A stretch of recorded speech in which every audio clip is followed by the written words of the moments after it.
Բարև ձեզ, հարգելի ակնթիռներ, շարունակում ենք մեր միջազգային հարաբերություններ եւ միջազգային իրավունք հաղորդաշարը։ Ես բազմաթիվ անգամներ ասել եմ, որ միջազգային հարաբերությունների համար խիստ կարեւոր է վերլուծել, հասկանալ բոլոր այն պաշտոնական ելույթները, ուղերձները, որ պետության ղեկավարներն անում են, որովհետեւ դրա միջոցով դու հասկանում ես մտադրությունները, պարտավորությունների նկատմամբ հավատարմությունը եւ նման բաներ, որը խիստ կարեւոր է։ Եվ մենք վերլուծել ենք եւ պատմական փաստաթղթերի եւ ժամանակակից։ Մի քանի օր առաջ Նյու Յորքում տեղի ունեցավ ՄԱԿ-ի վեհաժողովի 80-րդ նստաշրջանը, որտեղ տարբեր պետության ղեկավարներ ելույթ ունեցան։ Բնականաբար ելույթ ունեցավ նաեւ մեր պայմանականորեն հարևան երկրի ղեկավարը Ալիևը, Իլհամ Ալիևը իր ելույթով։ Սա շատ կարևոր ելույթ էր, որովհետև սա այդքան տարփողված, այդքան գովազդված Վաշինգտոնյան օգոստոս 8-ի հանդիպումից եւ մի շարք փաստաթղթերի ստորագրումից, նախաստորագրումից հետո առաջի ելույթներ միջազգային նման մակարդակի վրա։ Պետք էր հասկանալ, թե օրինակ Ալիևը ինչ է մտածում, իսկապես նա տրամադրված է խաղաղության, թե ոչ։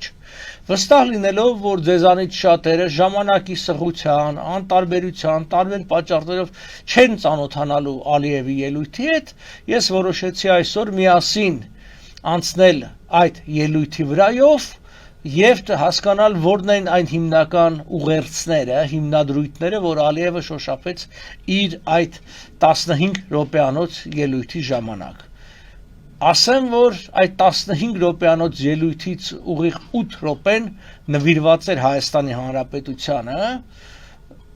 թշնամական ձևակերպումներով։ Հիմա որպեսզի իմ այս ասածը ձևակերպումը մեր կապարանոց չհնչի, մենք կվերցնենք ելույթի հայերեն թարգմանությունը եւ միասին կարդալով կգնանք կհասկանանք։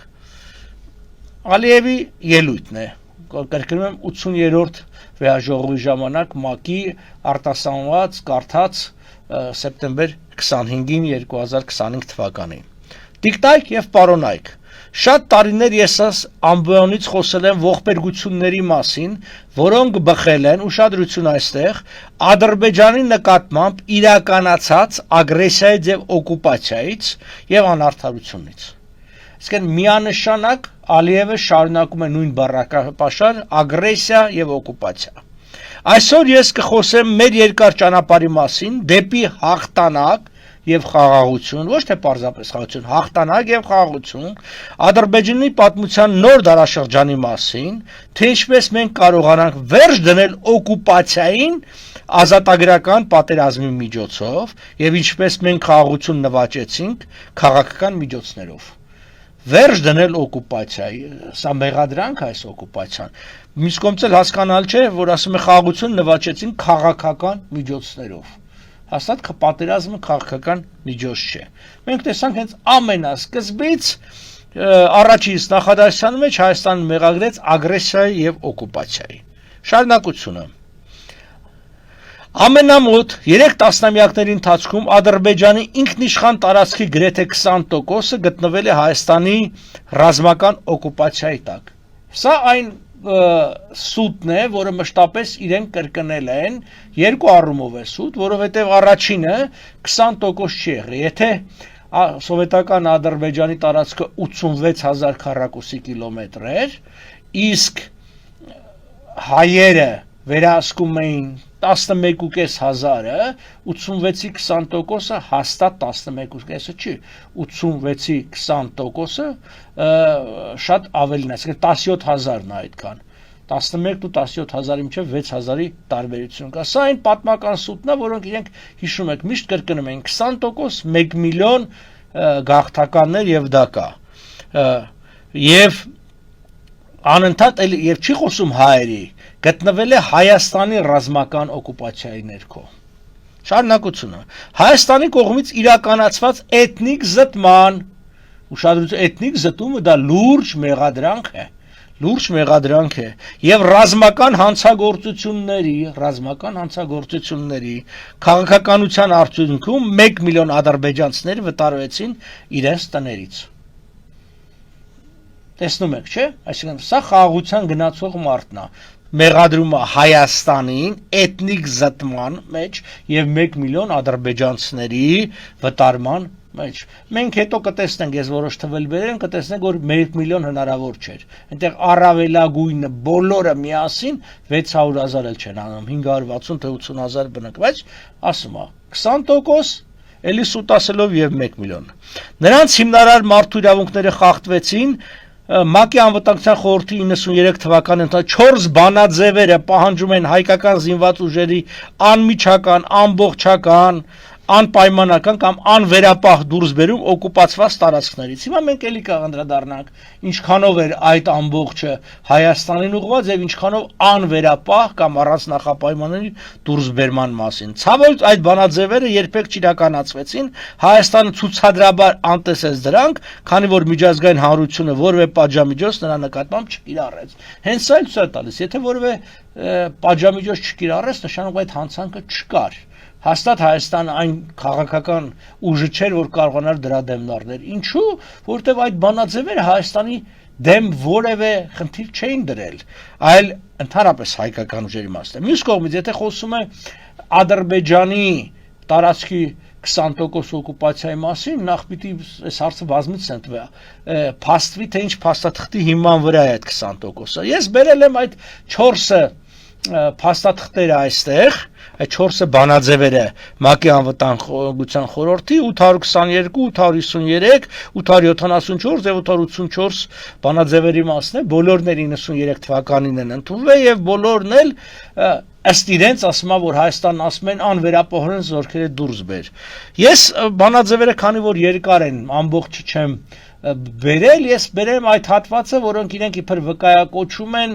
որ անվերապահ դուրսբերման կոչ է անում։ Կա անգլերենը եւ հայերեն թարգմանումը։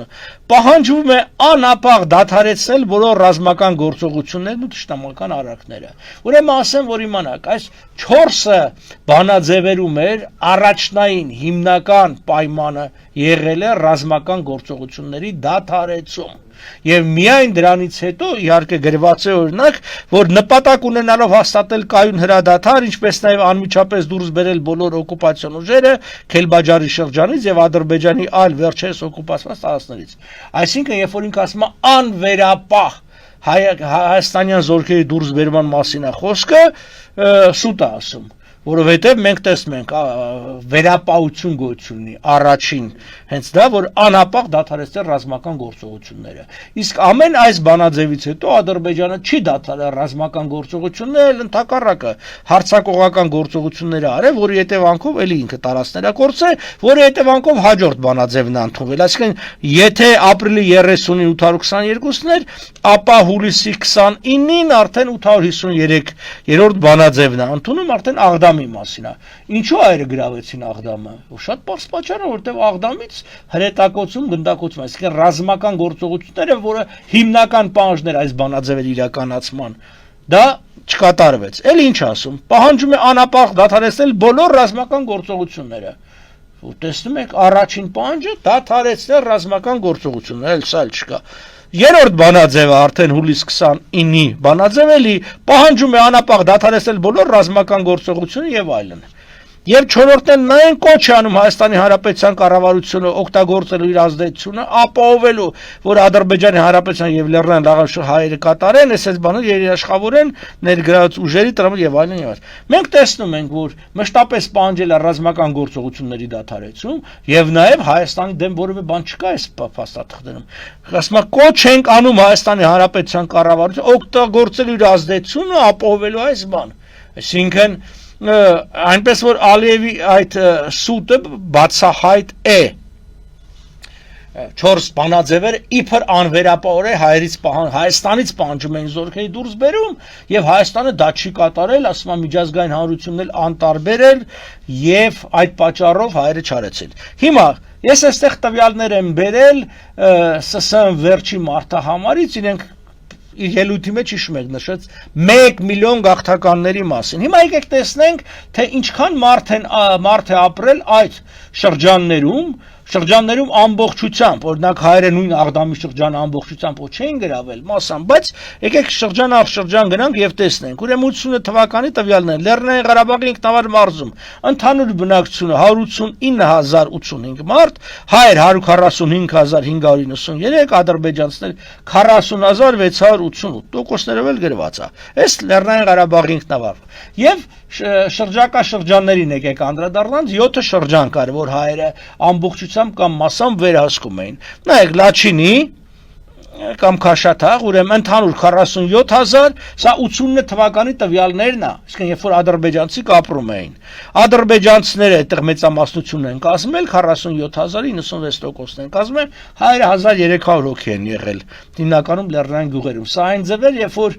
հայկական որոշ գյուղեր միևնույն է Լեռնային Ղարաբաղի ինքնավար մարզի մեջ չէին թողել, կտրել գցել էին շրջակա շրջանների մեջ։ Քելբաջար կամ Խարավաճար 60000, Ադրբեջանների թիվն եմ ասում, հիմնականում այդքան, ընդհանուր բնակչություն Աղդամ 131000, դրանցից հիմնական 130,000 հենց ադրբեջանցի, Ֆիզուլի 105,000, Ջաբրայիլ, այս ադրբեջանական սովետական անուններով եմ ես ասում, ընդհանուր թիվը 50,000, ադրբեջանցիների 98%, հայերը 200-300 մարդ էին, Կուբատլու եւ Զանգելան 33, 44 եւ այլն։ Հիմա ընդհանուր ուրեմն Լեռնային Ղարաբաղի ինքնավար մարզը բոլոր 7 շրջանները միասին իրար հետ ապրում էր 550,000 ադրբեջանցի, 40700 էլ գումարում ենք ինքնավար մարզինը, 590,000 ադրբեջանցիներ ապրում։ Եթե 590,000 ադրբեջանցիներ ապրում այդ բոլոր շրջաններով ամբողջությամբ, Աղդամի ամբողջ շրջանով եւ այլն, կրկնում եմ, բա ո՞նց եղավ 1 միլիոն գաղթական Հայաստանի կամ հայերի, ինչպես ինքն ասում, օկուպացված շրջանից։ Եվ գիտեք ցավը որն է, 20-30 տարի իրանք այս թվերը հնչեցրել խոսել են, հայկական կողմը չէր պատասխանում։ Եվ բոլորի ականջներին նստած էր այդ 20% օկուպացիա, 1 միլիոն գաղթական։ Կրկնում եմ, նայեք, 590,000 ադրբեջանցի առավելագույնը, բայց իրականության մեջ 500,000 էլ չկար, կես միլիոն, որտեղ Աղդամի մեծ մասը հայերի կողմից չէր վերահսկվում։ Այս հերթական սուտը, ես սա հենց բերել եմ, որ մարդը ելավ աշխարհի ամենաազդեցիկ ամբիոններից մեկից, առաջի տողից մեղադրեց Հայաստանին օկուպացիայի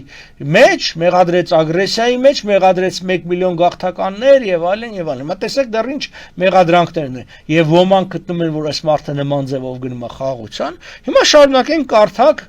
իր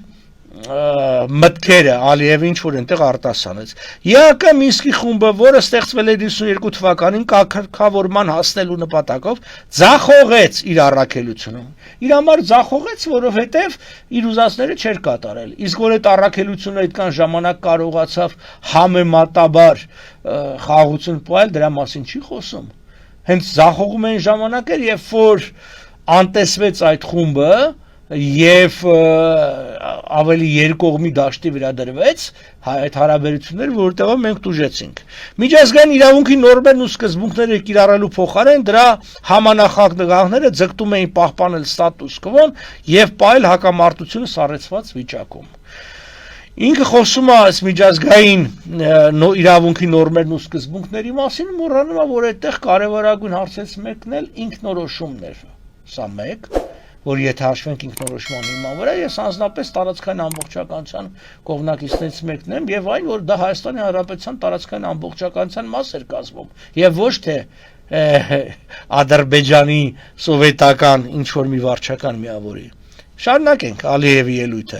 20 թվականին արդյունավետ բանակցությունների գրեթե 3 տարուց անարդյունավետ բանակցությունների գրեթե 30 տարուց հետո Ադրբեջանը հետաքրքիր է, չէ՞, ստիպված եղավ իրացնել ՄԱԿ-ի կանոնադրության 51-րդ հոդվածով նախատեսված ինքնապաշտպանության իր օրինական իրավունքը։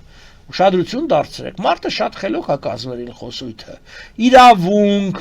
ինքնապաշտպանություն, ստիպված եղավ նման բառերի օգտագործումը։ Պատերազմի ընթացքում Հայաստանը բալիստիկ հրթիռներով եւ կասետային զինատեսակներով ռմբակոծեց մեր քաղաքներն ու գյուղերը, ինչի հետևանքով ավելի քան 100 անմեղ քաղաքացի զոհվեց։ Մարդը ասում է, Այսինքն սա այդպես է, Հայաստանը ուշադրություն դարձրեք, ինքը չի ասում հայկական կողմը, ինքը հստակ ասում է Հայաստանը, սրանք մեղադրանք են, որ վաղը մեր դեմ դնելու են շատ այլ պահանջներ դեռ, պատահական չի Ալիևը, ինչ ասում։ Ադրբեջանը իր հերթին պատերազմը վարեց խիստ համապատասխանելով միջազգային մարդասիրական իրավունքին, սա բացարձակ ծաղր է, այսինքն մարդասիրական իրավունքին որն է, երբ որ կան բազմաթիվ փաստեր գերիների գնդակահարության, քաղաքացիական անձանց սպանության եւ թիրախավորման թվում հիվանդանոցների մարդկանց կենթանի մորթելու մաշկազերծ են արել եւ սա մարդը ասում է բանը, սա գիտեք ինչու է, որովհետեւ Հայաստանի այսպես կոչված ղեկավարությունը համաձայնել այդ բոլոր փաստերը միջազգային դատարաններից անել հայկական կողմը հանում է, պայմանական հայկական, դա դժվար իրենց կոչենք հայկական, իսկ ադրբեջանական կողմը լրիվ առաջ է տանում այս մեղադրանքներով։ Մեկը չամարցակվի ասել, չէ, չի տանում։ Սա մակում հնչեցված մեղադրանքներն են մեր ասցին Ալիևի ելույթում։ Մենք ապահովեցինք խաղ բնակչության պաշտպանությունը եւ խուսափեցինք ոչ ռազմական ենթակառուցվածքները թիրախավորելուց։ Սա ասում է մի մարդ, որը թիրախակալել է հիվանդանոցները եւ այլն։ 44 օրյա հայրենասիրական պատերազմում մեր զինված ուժերը ազատագրեցին օկուպացիոն տարածքները եւ վերականգնեցին Ադրբեջանի տարածքային ամբողջականությունը, միջազգային իրավունքի եւ ՄԱԿ-ի անվտանգության խորհրդի համապատասխան բանաձևերի համաձայն։ Էլ ինքը փաթեթավորում է միջազգային իրավունքը եւ այն 4 բանաձևերով, որ ես կրկնում եմ, որը տեղ նման պահանջ չկար։ Ասում եմ դադարեցրեք ռազմական գործողությունները նոր մյուս Ադրբեջանը չի դադարեցրել ռազմական գործողությունները ընդհակառակը դեռ հարձակվել է դրա համար այդ բանաձևեր առ ոչինչ են չի կարող որևէ բանաձև ուժի մեջ լինել եթե այդ բանաձևի ուժի մեջ մտնելու նախապայմանը չի կատարվել իսկ հայկական կողմը միշտ լռել է դրա մասին այդ 4 բանաձևերն էլ Ադրբեջանի մշտական խոսույթն է եղել ասում մենք չենք թիրախավորել եւ հայկական խաղ բնակչությանը զոհեր չենք ֆանարել 8-ամյա Վիկտորիան 44 օրյա պատերազմի առաջին զոհներ մոռացել են որ երկու եղբայրները զոհվեցին Միքայելը եւ Նվերը 10 եւ 8 տարեկան Եվ սա թիրախավորում էր, այո, իսկապես թիրախավորում էր։ Էլ չեմ ասում, ինքը սրա մեջ չի խոսում բանի մասին։ Այդ պատերազմից 44-ից հետո նաև բանի մասին, շրջափակման եւ այլն։ Հիմա շարունակենք ինչ ասում։ 20 թվականի նոյեմբերի 10-ը նշանավորվեց Հայաստանի կապիտուլյացիան եւ նշանավորեց Հայաստանի կապիտուլյացիան, կրկնում եմ մի անգամ եւս, թող քպականներն ուշադիր լսեն ՄԱԿ-ի ամբիոնից, ինքը ասում է Հայաստանի կապիտուլյացիան, եւ Նիկոլ Փաշինյանը չվիճարկեց կապիտուլյացիայի մասին, իր միակ հուզված պահերներ ինչու է կոչում Զանգեզուրի միջանցք, բայց կապիտուլյացիայից ինքը համաձայնվեց, Հայաստանի կապիտուլյացիան եւ Ադրբեջանի տարածքային ամբողջականության վերականգնումը գրեթե 30 տարվա օկուպացիայից հետո այս օկուպացիա բառը որ անդադ կրկնվում է նրա համար է կրկնվում որ վաղը ինքը նյութական հատուցումներ է սա դիմաց ուզելու եւ արդեն սկսել է գիտեք հնչեցրել է 50 միլիարդը վերջերս հուլիս ամսին Հաղթական պատերազմի անմիջապես հետո Ադրբեջանը հայտարարեց իր պատրաստակամության մասին Հայաստանի հետ հարաբերություններում նոր էջ բացելու հիմնված տարածքային ամբողջականության եւ ինքնիշխանության փոխադարձ ճանաչման վրա սա խոսում է մի մարդ ում զորքերը դեռևս օկուպացիայի տակ են պահում սովետական Հայաստանի առնվազն 243 քառակուսի կիլոմետր մարդը ասում է հարգում ենք իբր թե տարածքային ամբողջականությունն ու ինքնիշխանությունը մենք առաջարկեցինք միջազգային իրավունքի հիման վրա 5 հիմնական սկզբունքը Մենք խաղաղության պայմանագրի նախագիծը ներկայացրեցինք քննարկման, այնուհետև սկսեցինք բանակցային գործընթաց դրա առաջացի շուրջ, որը տևեց 22 թվականի հոկտեմբերից մինչև 25 թվականի ամառը։ Չնայած գործընթացը խափանելու մի քանի փորձերին, բանակցությունները դրական արդյունքներ տվեցին, քանի որ դրանք անցկացվեցին բացառապես երկկողմ հիմքով։ Սա հիշեք, բացառապես երկկողմ ինչու՞, այսինքն երկկողմինքով մենք անցկացրեցինք եւ այնտեղ ես միայն խնդիր ունեի Նիկոլ Փաշինյանին համոզել։ Իսկ Նիկոլը համոզելու խնդիր չկա, ինքը մեր կողմից է, Ալիևի մտածողությունը այդպես է եւ ճիշտ է ասում։ Հիշենք այդ որ ասма բանակցությունը սկսեցին 17 կետ դարձավ եւ այդ կետերից առնվազն 4-5-ը հայկական կողմը, էլի հայկականը պայմանական ասում էր, չեմ ընդունի, ընդունեց։ Ականջները կախ ընդունեց բոլոր այդ պայմանները, ավելին ասեմ ցես, հիմա դրանից բացի էլի, գիտեք, պայմանները առաջադրվե, իլերումն է 17-ի եւ դրանց էլ են ընդունելու։ Մեկը օրինակի համար անկախության հռչակագրի հղման դուրս բերումն է սահմանադրություն սահմանադրական փոփոխության հետևանքով։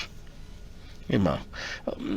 եւ այս առանց որևէ արտաքին միջամտության շատ կարեւոր է Ալիևի համար, որովհետեւ երբ որ նույն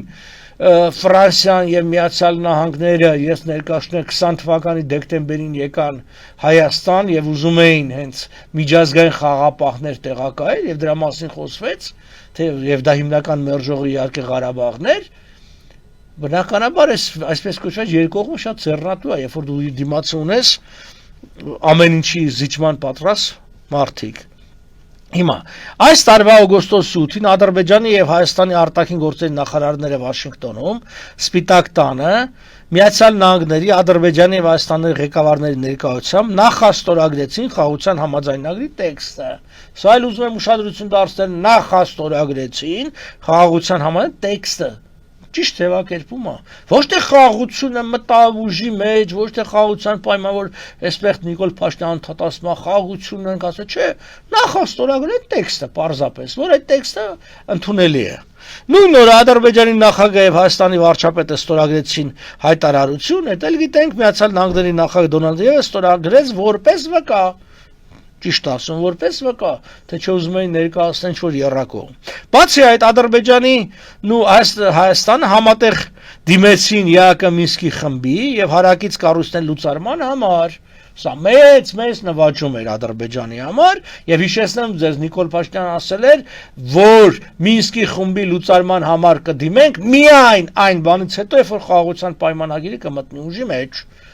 Էլի հետ կանգնեց իր խոսքից, էլի ստեց եւ խափեց։ Օգոստոսի 8-ին արդեն դիմեցին եւ դրա համար նշում է այստեղ որպես հնացած մեխանիզմ, որ այլևս առնչություն չունի խաղաղ գործընթացի հետ։ Համապատասխանաբար սեպտեմբերի 1-ին ԵԱԿ-ը որոշում ընդունեց այդ կառույցի վերջնական փակման մասին։ Ասում աչքդ լույս, իրանք շահեցին հերթական անգամ շահեցին եւ այդ բոլոր տարիների այդտեղ ձևակերպումները, մեղադրանքները Ադրբեջանի հասցեին իդերև եղան։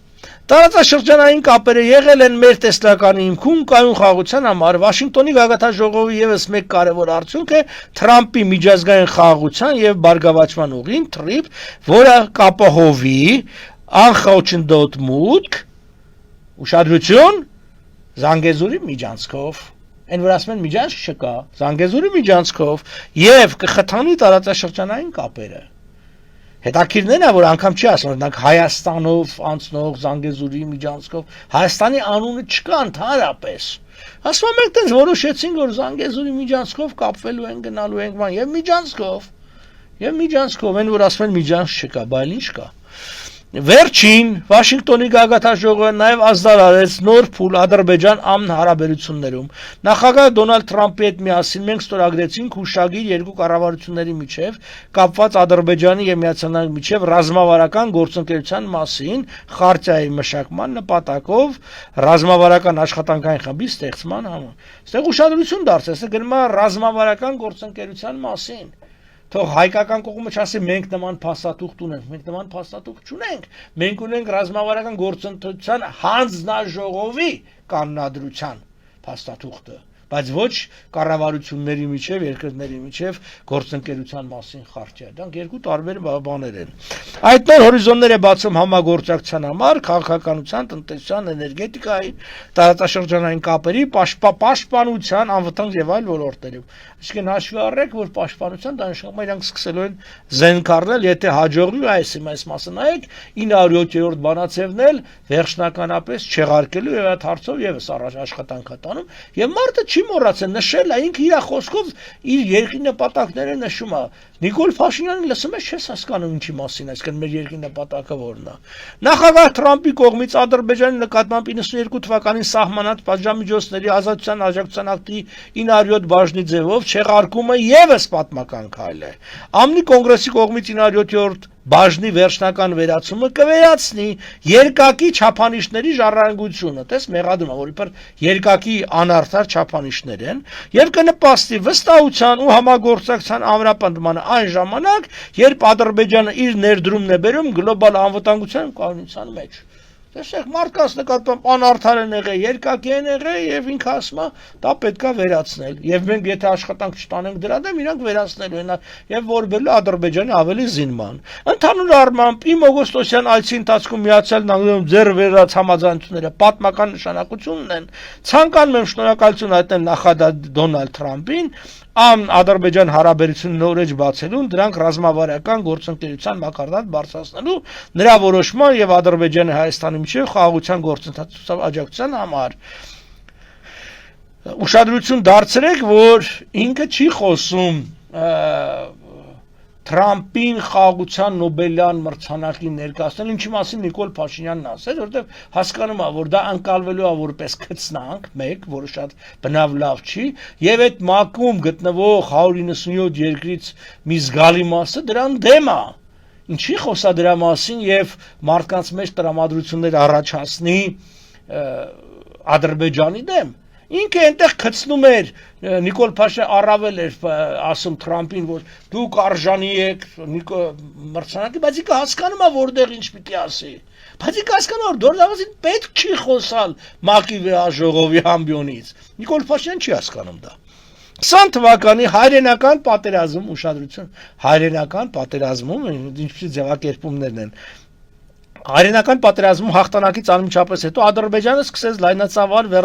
վերակառուցական ծրագրեր ազատագրված տարածաշրջանում։ Գործող օկուպացիոն տարիներին, ուշադրություն, Հայաստանը հողին էր հավասարեցրել հարյուրավոր ադրբեջանական քաղաքների եւ գյուղեր, կանխամտածված ավիրել 65 մզկիթ։ 65 մզկիթ։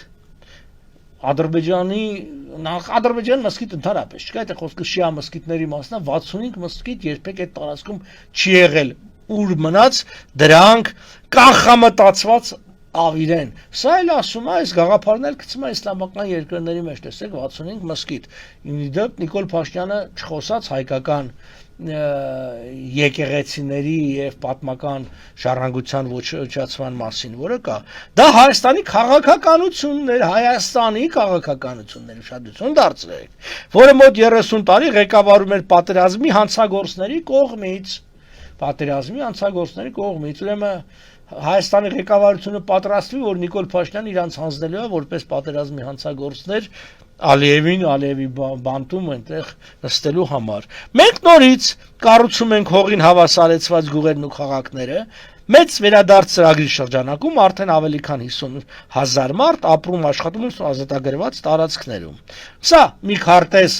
հուշարձանների մասին, Լեռնային Ղարաբաղի Արցախի հուշարձանների մասին, եւ այստեղ որ տեսնում եք, սա 90 եւ ավել տոկոսը, այստեղ մի քիչ ավելի խոշորացված, այս հայկական հուշարձաններն են եւ որոշ բաներ։ Հիմա եւ արդեն գանք վերջը այդ ելույթի, Ալիևի ՄԱԿ-ում հնչեցած ելույթի, Ադրբեջանի արչեւ հետ պատերազմյան շրջանում կանգնած ամենածանր հումանիտար խնդիրներից մեկը հայկական օկուպացիայի, չի մոռանալ, անգամ հայկական օկուպացիայի տարիներին տեղադրված ականների վտանգն է։ 20 թվականի նոյեմբերից ի վեր ավելի քան 400 ադրբեջանցի քաղաքացի եւ զինծառայող սպանվել կամ ծանր վիրավորվել են ականների պայթյուններից։ Այս լայնածավալ ականապատումը խոչընդոտում է տեղահանված անձանց անվտանգ վերադարձը, ուշացնում է վերակառուցման աշխատանքները։ Ինքը մի բան չի կորցնում Հայաստանին մեղադրելու համար։ Նույնպես մոտ 4000 ադրբեջանցիների ողբերգական ճակատագիրը, ովքեր անհետ կորել են եւ հայկական ագրեսիա օկուպացիայի տարիներից ի վեր սկսած 90-ական թվականներին շարունակում են պահանջել սերտ ուշադրություն եւ գործողություն 4000 անհետ կորածների մասին։ Սա Իլհամ Ալիևի ՄԱԿ-ում սեպտեմբեր 25-ին հնչեցած ելույթի տեքստներ իր բոլոր մեղադրանքներով Հայաստանի հասցեին, մենք տեսնում ենք, որ նրա ելույթի մեջ օգոստոս 8-ից առ այսօր ոչինչ չի փոխվել, իբր խաղաղության են գնում, բայց նման մեղադրանով հաստատ խաղաղության չեն գնում։ Սա տեղեկատվական